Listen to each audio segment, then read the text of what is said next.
good afternoon, and welcome to LMR Live on location in New York City. It is an exciting day. We have Ole Miss in the Big Apple. So, this is our third LMR Live on location, and man, do we have a great show today. Sitting next to me is none other than the amazing concert pianist, Bruce Levingston. We're going to clap for him. Let's clap for him. Thank you very much. So, we do our thing here. We do edutainment. We want to hear from you today. As this is taking place, feel free to chat in YouTube, to post in Facebook, or to tweet. And I think the hashtag should be Ole Miss in the City. I've been using it. Feel free to use it too, because we are in the city. The big thing happening Monday night, yes, Bruce, yes. which is really the fundamental backbone of why we're here, is your concert. Thank you. Looking forward. Looking forward to it? Very much, very much. That's good. Wonderful program that looks to liberty and celebrates some wonderful things in our state. The opening of the Civil Rights Museum, which is, I think, very important for us, and also the Mississippi Museum of History, and also our state's bicentennial. So I've commissioned 2 new works that I'm going to premiere there. So very excited about playing them along with Chopin and Rachmaninoff and Janacek and Liszt. It's going to be an amazing program, and I want to say something about this man right off the bat, that you inspire so many of us in profound ways, and I'm not going to be able to touch on all of them today, but one of them is this, your pride about the state of Mississippi, and you do this wonderful job of lifting up what we represent on many platforms, but let's first talk about this artistically. So for the opening of the Civil Rights Museum, you had a work commissioned, yes? 2 works. 2 works. Would you talk a little bit about those? Sure. Well, the fact that our state, which is an extraordinary place with a history of great talent and great beauty, but also with complexities and problems that, like really all states and other places in the nation, we grapple with difficult issues, and particularly issues of race.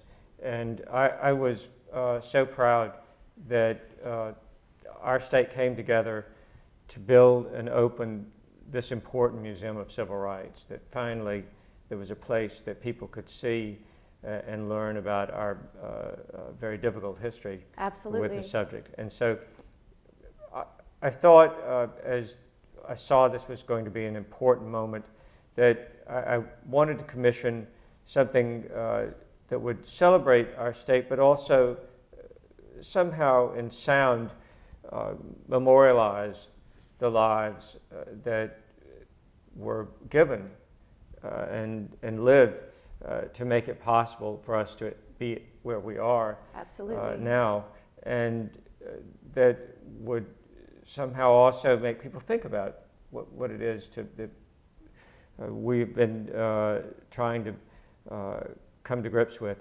And so I commissioned David T. Little, one of the outstanding composers in the country. I've known him for nearly 20 years, and I felt he's somebody that really cares about these important issues, but also has the means to write this kind of music. He wrote the opera JFK and Dog Days, just a brilliant composer, and a graduate of Princeton. And so when I spoke to him about it, he thought about this and, very aware that he had not gone through the civil rights era, didn't want to be presumptuous, but felt he had something. And that's a difficult position to be in, really. Very difficult. To make sure you're doing it justice, and I can only imagine. But I'm a big believer that that artists, as much as anyone, should be able to feel what others feel and express that in their art. And he's a particularly sensitive artist, and so he came to the subject of the Freedom Riders, and he felt this was such an incredible, nonviolent way to go and make a statement and take great risks. And many people were jailed, and yet they persevered. And so he captured in 6 movements this amazing work called Accumulation of Purpose. And in it, I think he captures some of the bittersweet moments and difficulties, but also some of the joys that came, the triumph of being heard and making a difference. And that is still, of course, very relevant today. I think what you said, being heard, I think is so key. Yes. And, you know, something you and I have talked about before, the universal language of music. That's right. And the power that it has to make one feel and to connect people. So thank you for having the work commissioned to create that kind of emotional communication. Yes. Because that's what it is. Yes. And I also commissioned, I wanted also to have a Mississippian, if possible, write something. And I had heard about 4 years ago a young composer named Price Walden. I think he's just, even now, well, he's a a dear friend of LMR. I think Price is fantastic. Yes. And immensely talented. Very young, and yet when I heard him, I realized even 4 years ago, maybe he was just 22, I thought, my goodness, this is an important voice, an important artist already, who's going to have a great career. And so we talked then even that one day we would do something, and as this came about, the commissioning of these works, I thought that I have to ask Price to do something. And he came up with the idea of writing something to memorialize the churches, the place, the sacred spaces, it's called, and place and safe space that churches provided for people during the Civil Rights era, and particularly for African Americans. Right. And it was not absolutely safe, as we know, but safer. Right. And also a place of spiritual safety and sanctuary. And Price talked about how that also for him, the church had been a place of sanctuary, personally. Mm-hmm. Yes. And I thought that was incredibly moving. So in 3 movements, he captures this, and the last is, in fact, a hymn, and with the subtitle, "This World's My Home." And I think that's very special. What he's saying is that I have a place here. We all have a place here. And isn't that what the era was about? Absolutely. And so it's an incredibly beautiful piece, so I'm very proud to play that and be giving it its premiere at Carnegie Hall. Well, a couple things I want to talk about in relationship to that. You know, one, I think what I enjoy so much about Price's writing is he's so willing to go so deep and so personal in himself. Yes, that's right. He's so willing to share in that way, and I think that takes a very brave and special person to do that. And the other thing is to acknowledge something else that's great about you is your willingness to promote and encourage and uplift emerging artists. Oh, thank you know, that takes bravery. Thank you. And it takes selflessness, and it's appreciated. Wow. We appreciate it, don't we? You're very kind, but it's a privilege for me to be able to play these great artists' works, and when I come across talented people, whether they're in music or anything else, I feel like if I can help in any way, that I'm honored to do it. And also, one feels so many people help me. Well, that's what I would ask. Would you be willing to share with us anyone who, along your journey and path, who really just, I don't know, was that person who lifted you up? There were many people. I mean, starting with my first teacher, was my mother, and she had such a joy about music and playing, and my father loved music so deeply, and neither were professional musicians. But it was that sense of joy of making music and sharing it, but also other things, of paintings and books and flowers and nature and life. And it wasn't the Walton family, I'm dating myself, but the Waltons and the sense of it, something that was perfect, but in its way, it was stimulating and remarkable that they cared about beauty and saw that it was there everywhere, and encouraged me to see the beauty and hear the beauty. And so that was very important. And it seems like there's a lot of cross-pollination there. Yes. You know, I think today, well, I shouldn't just say today, I find it interesting when people try to compartmentalize the different art forms. Oh. And how, you know, yes, there are the different art forms, but there's so much crossover and always has been. Always. You know, in each era you see, you know, in Renaissance or in the Romantic era or Enlightenment, or particularly in the Belle Epoque, all of the painters and writers and musicians that were working together. Mm-hmm. So I think this is very natural that one takes it as a whole, not just as things as pieces. Pieces. Well, actually, Melanie had a question.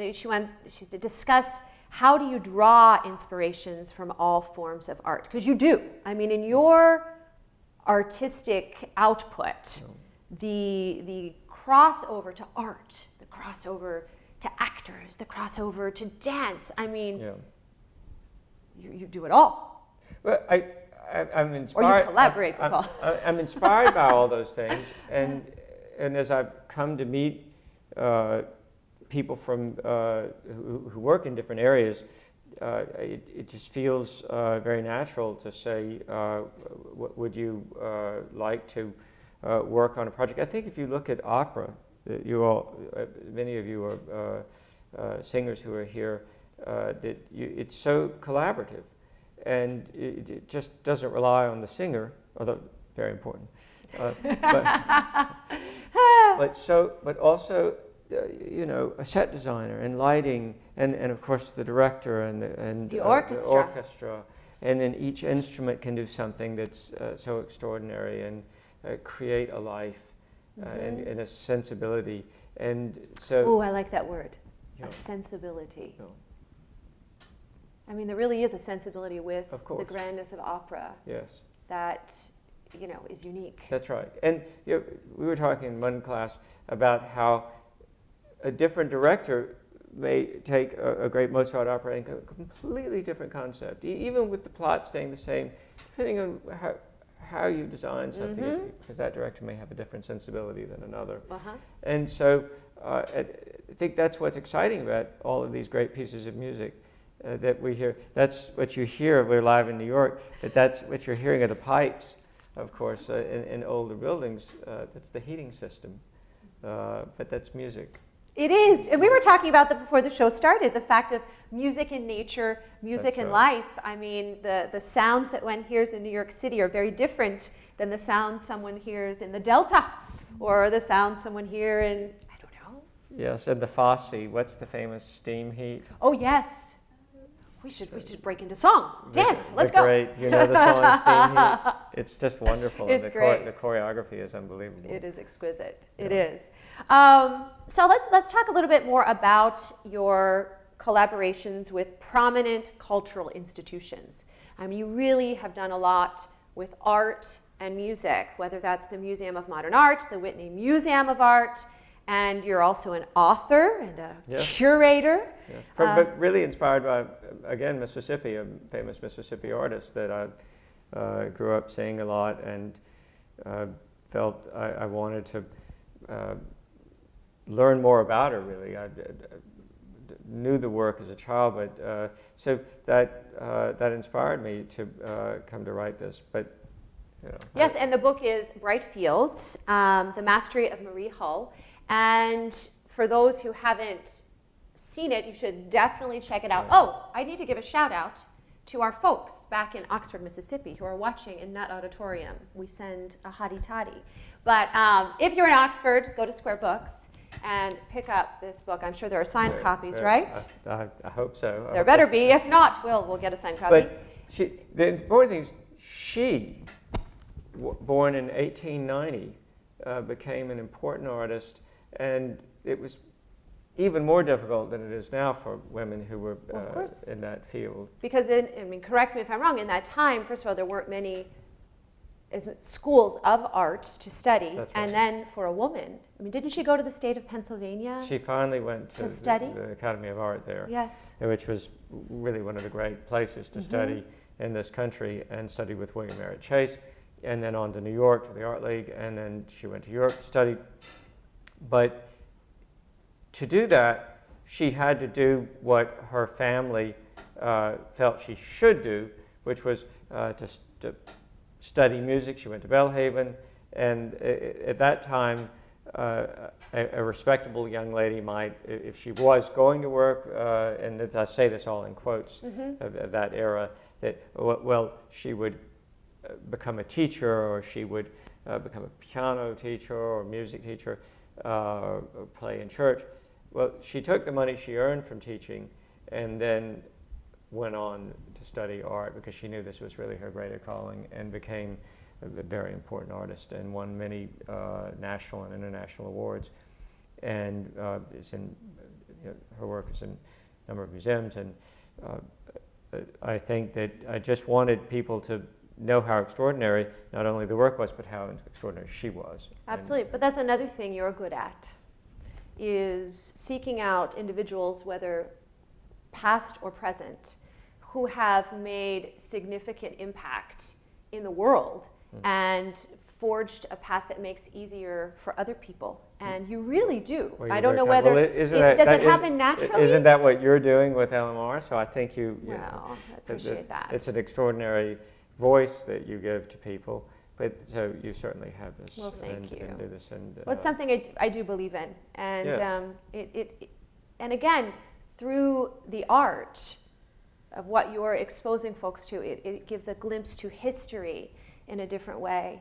And it draws people in. I think, again, back to how it's a mosaic, these different art forms. It's not like, oh, I appreciate music and I can't appreciate that. Or maybe I enjoy visual art more than I enjoy theater. It's fine, but just finding... No, I don't think about all these things in any kind of specific way. I think that it is just, again, it's who you are. A sensibility. It's who you are. Well, you're right. No, because I think when it's calculated, it's contrived. I do. Right. I mean, that's my opinion. And it's not sincere, and it won't go the long haul. No. I think that's what's important when something is truly, I don't know, not to be too general, but organic and heartfelt. Then it goes the distance. Yeah, and these things really are connected naturally, and they're there for anyone to see. And I think when you present them and people go to see art, you see Picasso's The Musicians, or even in the Enlightenment period, the musicians inside the paintings at the Met. It's fantastic. And it is. All of these artists were observing, and musicians were observing, and I think we're all doing one thing. We are. Yeah. And it's living, breathing art. This is going back to your concert at Carnegie on Monday. Lacey was curious, about your, I don't know if relationship's the right word. She actually said, what kind of performance opportunities have you found in conjunction with Carnegie Hall? Are there, what is that? Well, I will be playing in a wonderful space. In fact, I went to hear Renee Fleming and Emanuel Axe play when they opened it. And but both are great artists that I've also had the privilege of coming to know, and I just admire them so much as artists and people. And Zankel Hall is an extraordinary space that it's almost as if it had been inspired by Asian architecture. And the wood is exquisite, so it makes for an incredible acoustic. It's a very special place to play, and particularly if you're playing a piano concert. And so that it's not as like the Met, which is quite immense with thousands of seats. This is ideal, if you're playing. And so I find that that is an exquisite place to play. I've played there a number of times. And I have not been in that hall before. This will be my first time. It's wonderful. And the students. There's three halls inside Carnegie Hall, of course. And there are just so many wonderful things always going on in each of them. But this is a particularly special place, and I've played in a lot of places around the world, but this is wonderful. And in some ways it reminds me of the halls that I've played in France and Italy, that the old kinds of halls, which are not too big, but they're exquisite. You know, even La Scala is not like it's immense. But acoustically, I mean, the Met was designed perfectly for the voice to project. I mean, it amazes me if you're up in the peanut section, someone can shuffle their foot on the stage and you can hear it. You know, it's because it projects. It's wonderful. It's wonderful. When I first came to New York, I remember seeing The Ring, and tickets, they weren't inexpensive to me then, you know, and certainly still are not. They were quite up, maybe 4 or 5 up, and I could hear beautifully. It's amazing. Perfect. But for what you're describing, it would not. It would lose. This is a lot of this music was meant. The Chopin, you know, I'm playing. Oh no, you're fine. Chopin, and you know.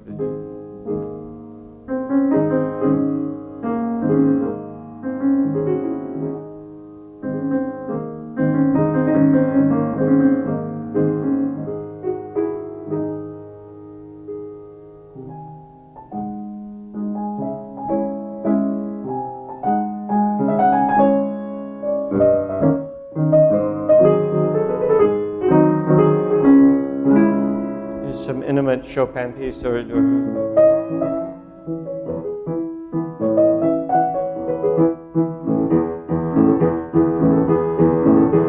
that you get, you can hear and feel the nuances. You know, there's another one.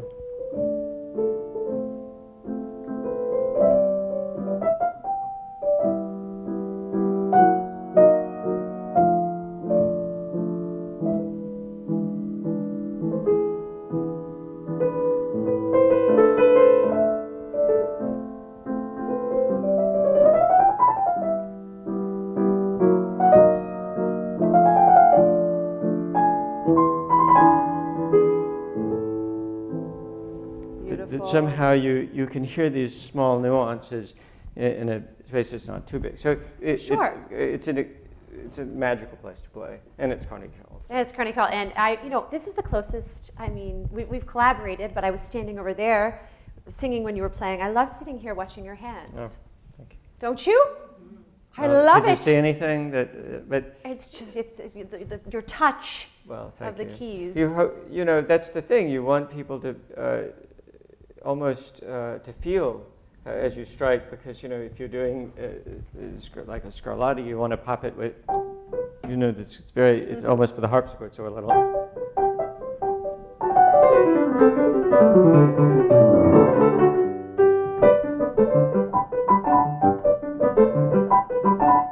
So it's got that almost this popping thing, but if it's like.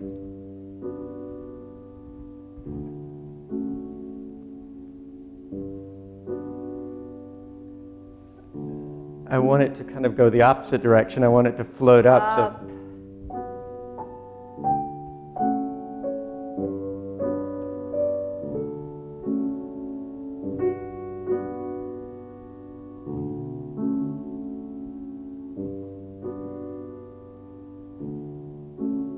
And so I almost come off the keys anyway. No, but it is, and many people have praised you for your. No, they have in reviews.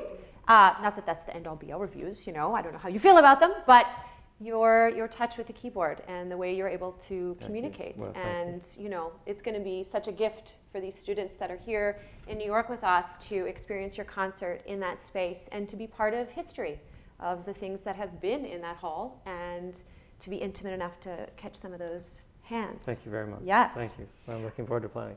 So let's talk a little bit more about your collaborations in terms of commissions. We've talked about it a little bit, but you've commissioned, I mean, many folks to write pieces: Philip Glass, William Bolcom, James Matheson. What drives you to have these new works written? Well, I remind people that Bach and Beethoven were modern composers at one time. And I think that, and I love playing their music, and Schubert and Schumann and so many other composers of the past, just about everybody. But I also want to know what's going on in my own time. And I feel that there are great voices writing and making art. And also, as I've come to know what was happening in the past, that those composers had relationships with other instrumentalists, that I want somehow, well, what if I interact with a composer? Will they write something about an idea that I have, not so necessarily that's written for me, but if I talk to them about something like the Civil Rights era, or about a beautiful painting, as we did a series of stained glass windows with Jim Matheson, that you know about, or in the case of Bill Bolcom, I met him at the Chelsea Hotel, and of course I knew his music well, the famous composer. I mean, and that's what connected you and I first. I think that's right. Because, well, that's right. because Bill and Joan were coming, and your name, I mean, it was just meant to be. That's right. That's what forged our first encounter. I had gone to the Metropolitan Opera we'd met anyway. I lived at the Chelsea Hotel for a long time, and he and I talked there, and of course his wife's an amazing singer and performer. And so after some years, his opera was A View from the Bridge, inspired by Arthur Miller. I think Arthur Miller with Arnold Weinstein worked on the libretto together, but originally it was from the Arthur Miller play, and so there was a piece called New York Lights in there, and it was just a heartbreaking piece, and in fact had been done, the premiere was only months after 9/11. So as we heard it, you know, people were just in tears, all of us just listening to this exquisite piece talking about those New York lights. Right. And that quite a moment, and it was not in the original that I believe he had done for the Lyric in Chicago. And so I saw him after, I said, oh, this piece is unbelievable. I just wish it had been written for the piano. And you planted a seed. 6 months later, I received this beautiful package from Italy, and I opened it, and there was, in his beautiful calligraphy, a piano transcription of his work, New York Lights. And so then I played it the next year at Lincoln Center and gave it the piano version, its premiere, and I've since recorded it. Yes. Yeah. And you played it for us. And I think, and then I played it. Yes. That's right, with Joss. Yes, with Joss. The original with the piano voice. Wonderful work. So Bill Bolcom was key in my development. Different, not as profound, but I'll never forget when my teacher at Carnegie Mellon. This was when the cabaret songs were first coming out, and she said, "I have these pieces that I've been holding on to, and I think you're the right person." And I'll never forget learning those and just feeling like, yes, because it was this first time that a classical composer creating song and in a way that was outside of the box, and I was like, oh, my kindred spirit, and it just meshed and merged. And Arnold's amazing lyrics are there. Amazing lyrics. That's right. And you're talking about working with these composers. That was the inspiration behind LMR initially, was this idea of mine, or desire of mine to connect with these living composers, and to really have the opportunity to collaborate and communicate about what was intended, as opposed to just the disengagement of I'm going to read about it, or it's filtered through someone else. Right. So, and hopefully creating those experiences now for our students at the University of Mississippi. We had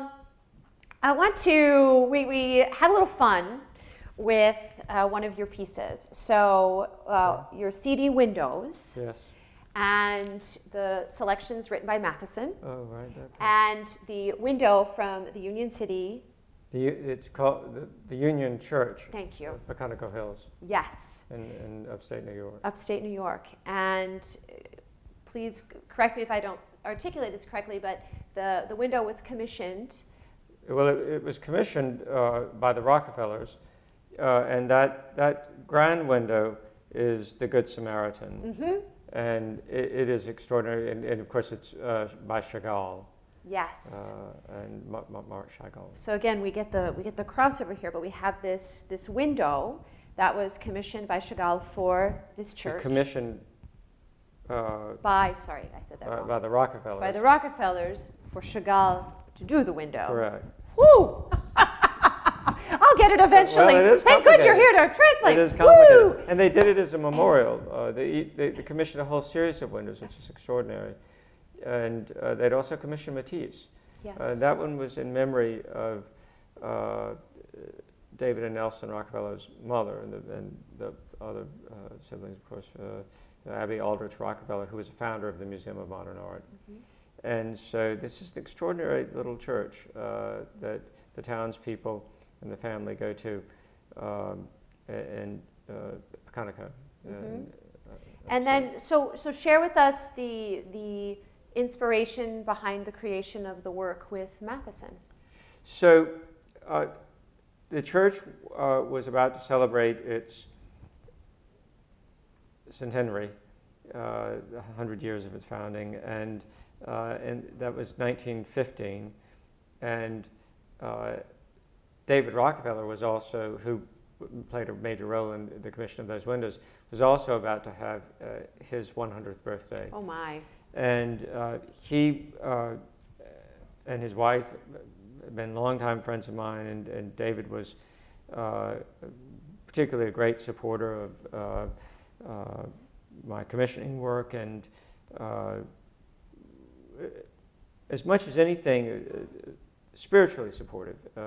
His family had been so involved in supporting the arts in New York, and he was one of those figures that you were asking about, mm-hmm. that made a difference. He and his wife had people like Alicia Della Roca and Pablo Casals, the great cellist, and mm-hmm. Arthur Rubinstein, and come to play in their home, and great friends with Rudolf Serkin. And so music was a big part of their lives, and at a time when people pushed and pushed and pushed for you to play, particularly when I first came to New York, this was in vogue, the biggest and loudest and most technically showy thing. It was David who said, but playing beautiful music beautifully, what he meant was great music, the Schubert, Chopin, things that I really love to play and would play for them. He said, playing beautiful music beautifully is the art, and this mm-hmm. is what you do, and what you can do. And it gave me the confidence to program more as I do. A reflection of yourself. Yes, and not be afraid. I remember when I first played Satie the first time in public. I was playing at Lincoln Center, and it's a big hall, and I was very nervous that the music that would not project, right, and that it might be so intimate. And of course, I knew it was beautiful, but I thought this is not going to work. But I tried it, and first I remember the utter silence of the audience, and then afterwards, you could feel that they had gotten it, and people came up again and again that said that they were so moved. It's so rarely done because there's always Debussy or Ravel, and this is a small repertoire that just is a little. Sometimes Satie said, I don't want to take Debussy's sun. I just want a little of his shade.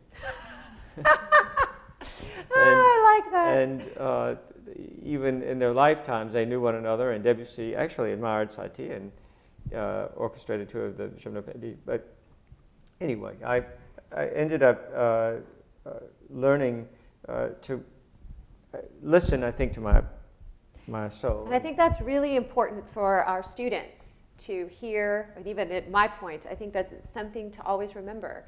We're especially for the students, you're always being told what to do. And you have to really listen to yourself and what do you do well? What are you drawn to? What is going to showcase your talent as opposed to just trying to fit? You can't fit a round peg in a square hole, Yeah, I think there is a tendency that I think it's important when you're a student to try to learn each style and try to have some proficiency in each style. But we all, I think, have a particularly special voice in certain areas. And I think, when I think of the great artists, there are certain artists I would really rather hear in this period than this period. And I think we all feel that. And most of those great artists have focused on these things. It's not that they can't play. Of course not. You know, someone who can play Beethoven can probably play Prokofiev, but many of the great Beethoven players are also focus on maybe a little more on that era. Yes. And today, again, it's pushed that we should do everything, but I think sometimes to listen to yourself. Anyway, back to the window. Back to Windows. So the CD came out just in 2000. It came out in January of this year. Yeah. Yes. And so what we did is we enlisted a few public school teachers. We had a high school teacher at Olive Branch actually that teacher did not see the window, sorry. They did not see the picture, just played the piece, The Good Samaritan. And we asked these students to come up with a title for it or their reactions. And I just want to share some of them because to me, this sums up so much of why we do what we do. Creating a connection with young people, all people, but creating a connection to young people and letting them feel something that they might not otherwise, or it opens up. So one student wanted to name it Miracle. Wow. I love this piece. It reminds me something magical and loving. It makes me happy to feel like a child again. It makes me want to cry because it reminds me of my childhood and my past. Wow, beautiful. Isn't that beautiful? Beautiful. I mean, very vulnerable. Another student, the student didn't see the... And also very apt for this. Yes. Something about that window. Yes. Yeah. Another student wrote the title would be Edge of the Journey. Going through everyday life, trying your hardest to do all the right things, and sometimes failing along the way, but still holding on to some kind of hope that things will be all right in the end. And then one day your life is done, and you're on your last breaths thinking what you could have done better, who you could have been, and then everything you've ever done, never done, flashes before you, and you're gone. I mean, I'm like, I was impressed. And this is one of our... Also, this is a tribute, I think, also to Joe Matheson. Yes. That he wrote this music that captured something that's more than just the notes, obviously. Absolutely. I mean, they so vividly, all of them, and we got so many. These are many stories. And I pulled special listeners, this. though. Yes. Well, they have special. great teachers. They have some of our alums working with them. Wonderful. But Wonderful. just beautiful. Now, we also had some middle schoolers in Brandon, Mississippi. These are students of Rachel Dennis. Great. Remember Rachel? Yeah, of course. And these students did see the window as they listened to the piece. Her students talked a little bit more specifically about the music. A student named Melanie wrote, "The dynamics changed to loud. That's when I thought, oh no. I started to think something had happened. The dynamics go from soft to loud, like something is continuing to happen over and over. It's like no one is helping him. I began to think something bad had happened to that person." Well, that was for a sixth grader. Yeah. Well, sixth grader. It's the crucifixion is depicted, you know. Yes. Yes. As well as through something of what the Good Samaritan spoke, you know. A lot is in that window. A lot. And Claudia at Olive Branch Middle School, a student named Charity, felt that the piece was about a blind girl who can't see but feels all these profound emotions in her mind. Wonderful. What I love about these is that I find, and you've heard me say it before, I will say it again, I think our young people are today not okay with being with their own thoughts a lot. There's all the distractions.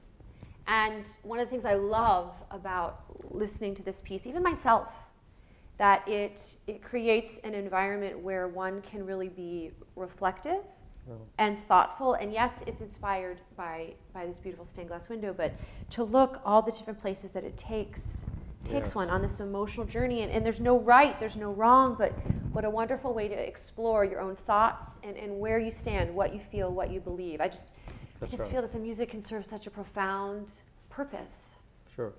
No, it's also each listener brings their own experiences Yes. and needs, and but the music can take you places. I think sometimes we can't just take ourselves. No, we can't. So, Absolutely. And the way and your approach to it. well, thank you. I mean, Thank you. it's all of it.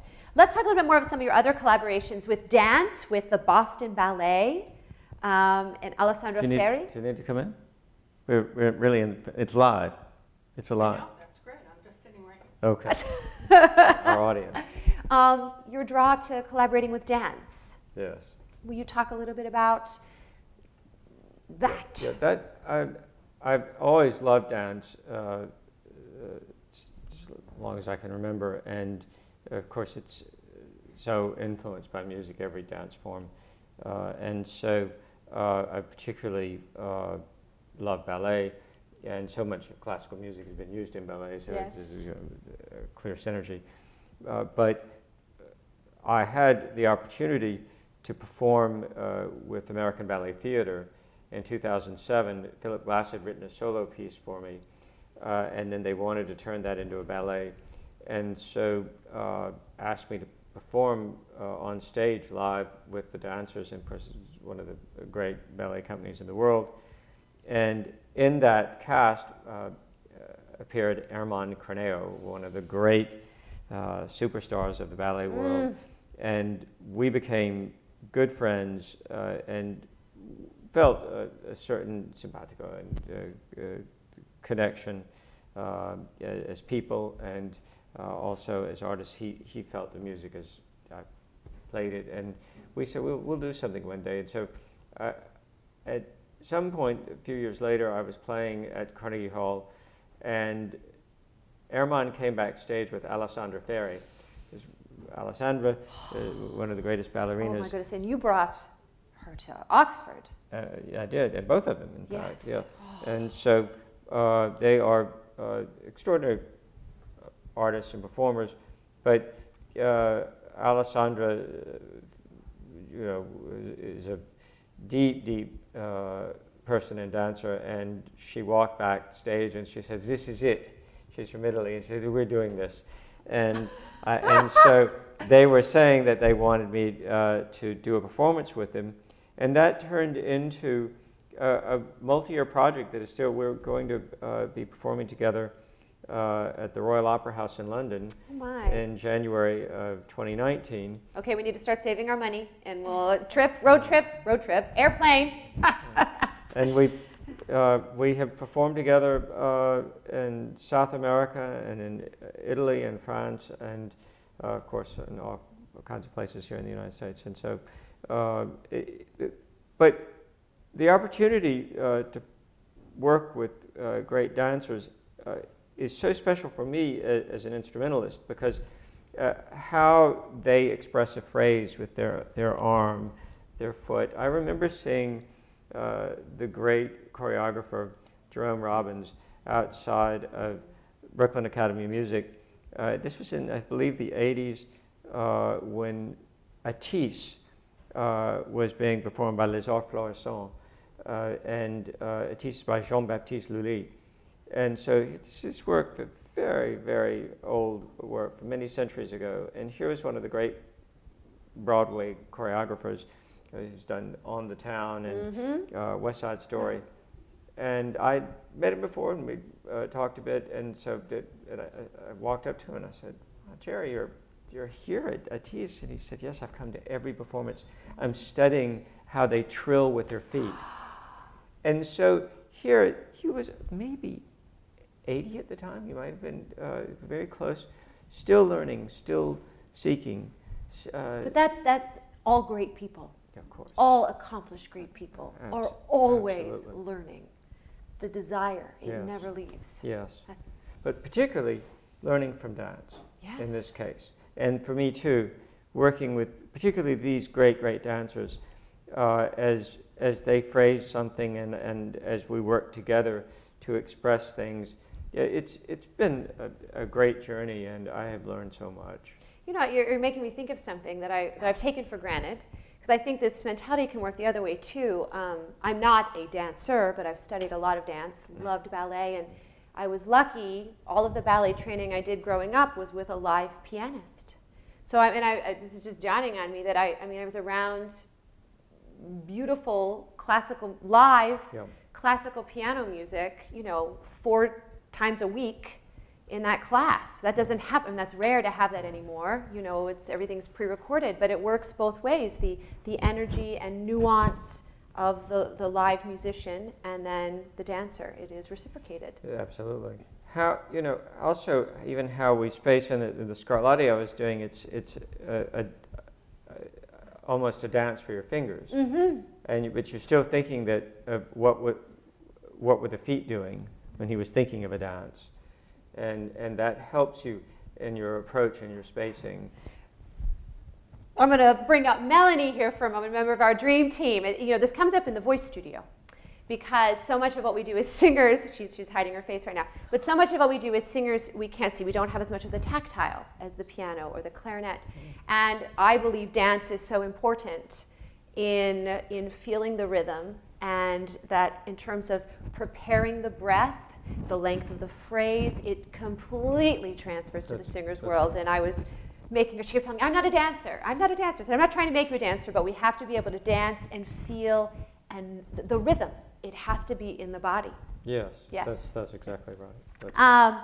Another group you like to collaborate with are actors. Yes.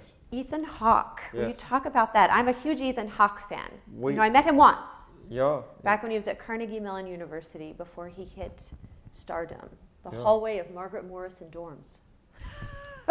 Great, Ethan's a great guy, and I knew him from our time. We met before, but particularly came to know each other well when we were both living at the Chelsea Hotel. Chelsea Hotel again. And yes, it was such a wonderful, special place. In the time I was living there, Virgil Thompson was still alive and living there, and so many great writers and musicians.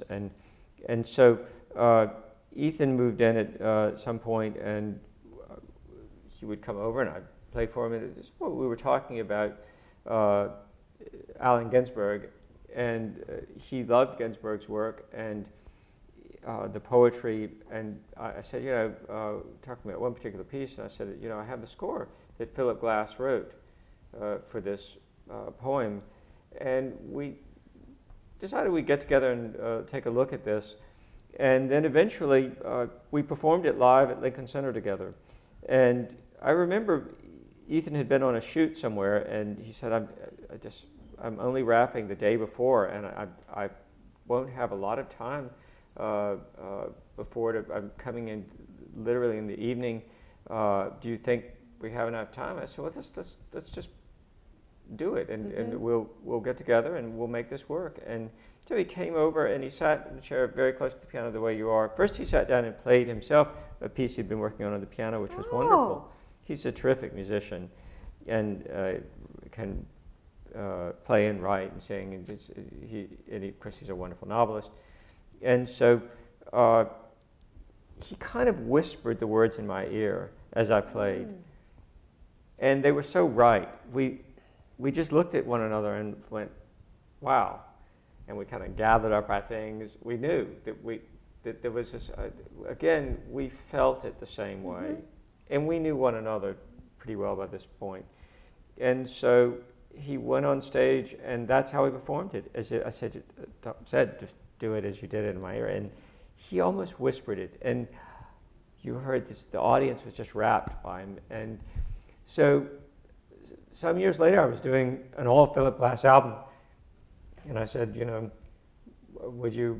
And he said, yes, I would. And so that we ended up recording it together, and we're just so pleased to be able to finally put it on, an album. And now, did I read or hear correctly? You did that in one take. I can tell you that I read that somewhere. It's essentially a take, but we did 5 takes of the piece. Okay, because together. I thought I read that somewhere. I mean, it is essentially a take. The editors may well have put a final note or something, but his performance of it is a take, and it's pretty amazing. It's an amazing performance. Yeah. I used it in the classroom, Yeah. and because it's an anti-war poem if you don't know it, and it really is applicable to today in so many ways, and it's allowed for some conversations to occur in classes that I don't know, it created a platform for people to open up about certain topics, and these are some honors college students who had reactions to it. One student said it was very empowering to listen to the poem with Ethan Hawke's narration. I find it is easily identifiable to find a parallel to the war on terror or crisis in Syria. The statement, quote, "I lift my voice aloud, make mantra of American language now, I here declare the end of the war," quote, can essentially be applied to any military conflict that the U.S. has faced. And I think it's not just in the U.S. I think it's it's a poem for peace. Yes. And there's also the moment when he chants the names of gods from many religions. I think that's very important. Absolutely. That's the other thing. It works well in this Honors 102, where we discuss, nature, the cosmos, and science. It really, because it does, it's pulling all those and how much we really do have in common, and we're after, peace.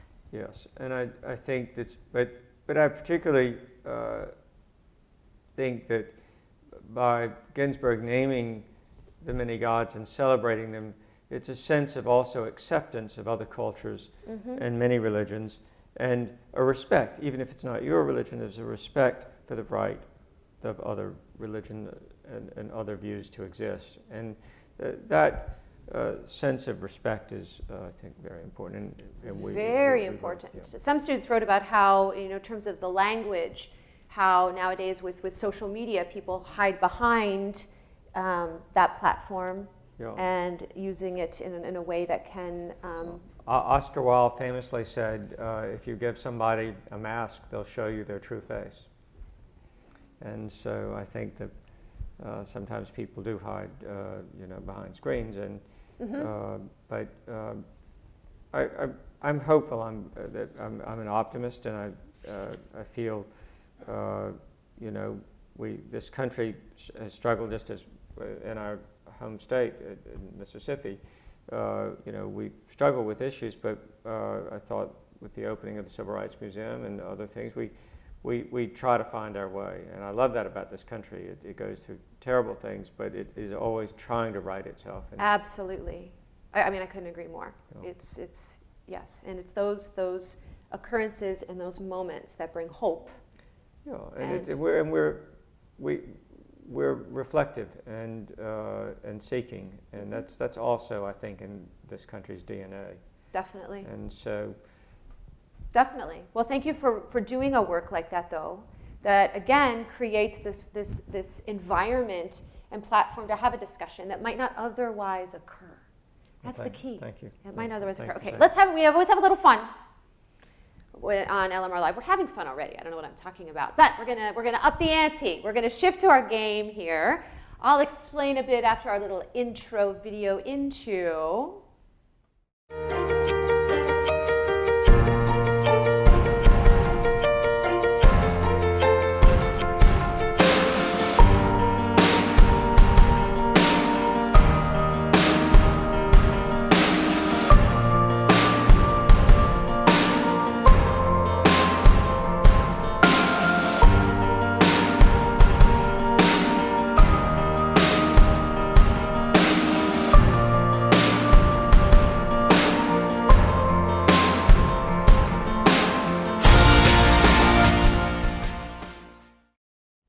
So we are going to play Bruce's musical timeline. So we're gonna get inside, I guess, your playlist a bit here. We're gonna go through your life.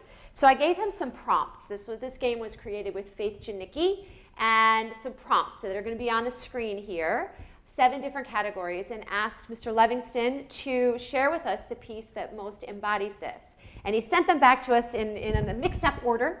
And then the dream team... At your request. Yes, yes, because the game part is the team trying to figure out which piece works with which prompt. Okay. So, our first prompt, do we have it up on the screen there, Melanie? All right. First prompt is the first piece you can remember. Now, the students, they seem to think the first piece that you remember is the Schumann. Wrong. Wrong! Okay, see, this is what's going to make it fun. This is a side of you that our audience is going to enjoy. See my own choices? Yes, you're going to have all my chicken scratch here. So, yes. I want to see what I said myself. So, what would be your choice for? No, now I should tell them? Yes, tell them just for that one. Alouette. That's what I thought. Hey, Jocelyn, can you pull it up on your screen? So I don't. okay, that's all right. Because That's all right. my mother sang it to me. Oh. So I remember but I used to have a tiny record player, and I'd play. I almost thought that this was the first, but I really remembered my mother when I was. I don't want to say the age. I'm so young, but I remember quite clearly her singing. Oh. Probably I was 2-ish, but by the time I was 3, I was playing this little record player, and Victor Herbert's "Babes in Toylands" was something I would put on over and over and listen to it, and was just fascinated by the orchestra and the different sounds. So, anyway, next. I love Victor Herbert. Yeah, of course. It's Yes. fantastic. The next one is your favorite childhood song, and they thought that was going to be the Alouette. So Wrong again. that one's wrong. What would that be, Bruce? What do you think it was? That's the important thing. I think it was the Debussy. Wrong again. Oh my goodness! You think you know a person? No, my favorite childhood song was the 59th Street Bridge song. Really? Garfunkel. Okay, we thought that was going to be later. Really? True. How fun! I loved their music, Yes. and it was hard for me to say it was just that. The Sound of Silence and so many I Am a Rock and Yes. on and on of that era. My brother played these pieces. My brother had extraordinarily advanced on musically anyway. I mean, he played classical music, but also knew a lot of music of the era, but was younger to be playing those things, and yet I would hear them, and so this was my, I sang all those things. Oh my goodness. Badly, but Well, we're not doing very well, but we're finding out wonderful, interesting things about Bruce. All right, what was on your high school mixtape? They guessed the Simon and Garfunkel, which is wrong yet again. We're consistent, if nothing else. We're consistent. Let's rethink it, folks. What do we think? What do we think? What do we think? I'm going to go with Schumann? Wrong again. Sorry. Well, this is what makes it fun, though. Yeah. No, seriously. When I got this, I just say this to the audience. I was like, really? I have to do this? Hey, yes. But it's okay. You asked, so I'm telling you. No, this is fantastic. All right. Scriabin's 10th Sonata. Interesting. Scriabin had synesthesia and heard in colors. And I particularly loved the 10th Sonata and Vers la Flamme, the late works, and that are almost expressionistic, not just impressionistic, expressionistic, in the pushing the boundaries of sound. And he used, he described things sometimes, in terms of blinding light, and but. I love the third sonata and fifth sonata and others, but the 10th I was fascinated with, and it took me a while to not only hear it but to play it, to grasp what was going on. It can seem abstruse, but it's actually in perfect sonata form. But there it was in my. See, no, but this creates more conversation and detail than if we would have gotten them right. Yeah. I like it. I like Just it better. about hearing colors, Yes. and that also affected my sense of playing. All right, the piece that got you through college, they thought the Poulenc Nocturne. Yeah, wrong again. So, no, that would be the Kreisleriana, a piece, in fact, inspired by literature, an E.T.A. Hoffmann, essentially a novella called Katimir, which means Mirror the Cat. And you all must have looked this up, but in it, Hoffman is describing a particular Kapellmeister named Chrysler, he owns the cat, and he decides to write his autobiography. And then at night, the cat comes in and flips over the pages and writes his, and this all gets published together. And Schumann captured this in a magical piece. And it was a piece I loved and learned and was passionate about and have since recorded. All right. Very quickly to close things out, your workout selection, we all thought Beethoven. Right. Bing, bing, woo! We got one right, Yes. we got one right. We'll Yes. all be working out to it later. Oscar Levant was once stopped, a wonderful pianist, and appeared in a number of movies playing Gershwin's music, but he could play well. And he was stopped by a policeman once speeding, and he said, "Sir, do you know that you were speeding?" And he said, "Yes. How can one possibly go slow listening to the last movement of the Beethoven 7th Symphony?" And That's great. All right, so then your guilty pleasure piece, the only one we haven't selected was the Debussy, right? No. No, wait, did we already do that one? No, but is that your last question? Yeah, the last one was the guilty pleasure No, piece. you have a de-stress happy place piece. Oh, I skipped one. So do you want me to tell you? Which Yes, do you want go, me to tell you? tell us both. Okay, so the de-stress happy place piece, I can't say it's totally de-stress. And these two are really related. They could have been, they're interchangeable. But Debussy's Children's Corner is remarkable because it's not a piece for children to play. It's a piece like the scenes of childhood. It's actually quite difficult to play. But it captures memories of childhood, and there's a kind of innocence in this piece that's so special. So one of my favorites is Jumbo's Lullaby, is a little stuffed elephant. He wrote this for his daughter, but not to play, but to hear. Mm-hmm. And so you get the little ambling of an elephant, and the back and forth, or the serenade for the doll, or the snow is dancing. These are fantastic pieces too. It's great, great music. And so that takes me to a special place. And the guilty pleasure piece, Francis Poulenc, another French composer, though he was born after the Belle Epoque, he was influenced by it. And the music, if you hear Poulenc's music, you somehow are sitting in the 1920s in a cafe in Paris. And it is just an era of elegance and beauty and the music and love and a little melancholy. It's all there together. And so... Well, I just have to say, I think this was a home run in terms of getting a glimpse, Bruce. I appreciate you being sharing this with us. So our time has gone so quickly, and I want to thank many people. I want to thank those watching and our friends of the Living Music Resource. We are thrilled that you are experiencing edutainment with us and helping us to make the University of Mississippi a 21st century portal for music research. I want to thank the Yoknapatawpha Arts Council, the University of Mississippi Music Department, the Ole Miss Choir, the Honors College, and the Inn at Ole Miss for your continued support. I want to thank the Dream Team. I have 4 of the members here: Jocelyn Santabria, Ava Street, Lacey Hindman, and Melanie Colhane. And I want to thank Faith Janicki back in Oxford.